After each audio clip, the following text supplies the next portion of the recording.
There are now a lot of brands that are transitioning online primarily because of the situation that we have right now. And I think one important question that they're asking themselves is, should they list in Lazada, Shopee, or Foodpanda, or should they build their own platform, or should they build their own brand.com? Now, these are the two questions that we're going to answer in this week's weekly whiteboard. Now, my name is Ken Costales. For my background and the company's background, you can look at the description. Now, there are two factors that you need to consider when trying to figure out where to list your products online. Now, the first factor that you need to consider is the type of product it is. And the second factor that you need to consider as well is how unique that product is. Okay. Now, there are primarily two types of products out there in the market. One is what I would call a core product, and the other one is a complementary product. Okay. Now, what's the difference between the two? The difference between the two is that core products are usually the first items that are put into a customer's basket. A good example of this would include meat and vegetables in a grocery context, and in a retail context, it would cover off things like shoes and bags. Okay, so that's a core product. As for a complementary product, this is usually an item that is sold as sort of an add-on in a grocery outlet. So examples of this include toothbrushes, razors, and also things like candies. Okay, so those are examples of complementary products. Okay, so those are two types of products. Next is in terms of uniqueness, or rather, this is the second factor that you need to consider when trying to figure out where to list online. Now, there are two ways to understand uniqueness. One is that a product could be commoditized, meaning there are a lot of competitors and there's very little differences between the two products. And the other one is what I would call a differentiated product, meaning it is a product that is distinct and or has benefits that is completely different than what other products out there is offering. Examples of a commoditized product would include rice, and an example of a differentiated product would cover off things like a ring that tracks your sleep.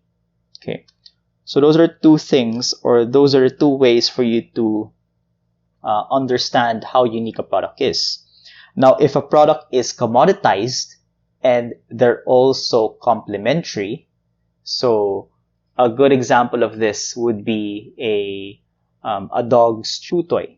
Okay, a dog's chew toy is complementary primarily because it's not the first item that you would look into in an online store, and I would say it's commoditized because it's very easy to create a dog chew toy, and there are a lot of competitors which offer the same thing.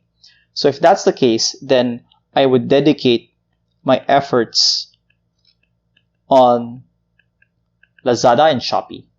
Now, in a food context, that would cover off things like drinks. So if you're selling things like an avocado shake or milk tea, etc., then I would just put them under Foodpanda. Okay, or Grab. That's how I would think through that. Now, if you are selling a commoditized product, but it's something that is core, then you can look to consider a hybrid strategy. Okay.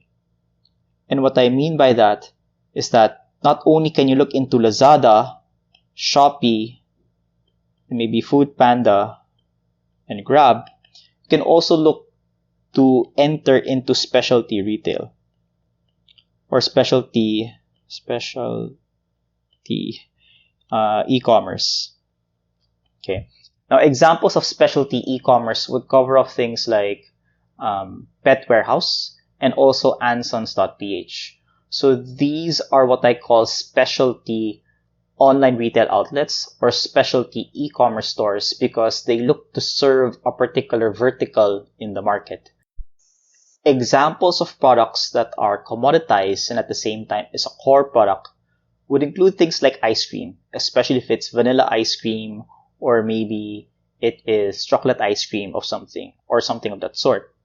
Now, if you are in that space, then I think it makes a lot of sense to explore these verticals, meaning you look into Foodpanda, you look into Grab, and you also look into a specialty ice cream outlet if that exists. Okay. So that is for commoditized businesses that are also core products. Next is differentiated products, but they're also complementary products. I would say that they also fall under the hybrid space, meaning you should also look into Lazada, Shopee, Foodpanda, and Grab, and also look into specialty stores as well. Okay, so hybrid, Foodpanda, Grab, Lazada, Shopee, plus specialty. Right. And finally, if you're selling something that is differentiated and at the same time it is a core product, then it's worth to pursue a brand.com.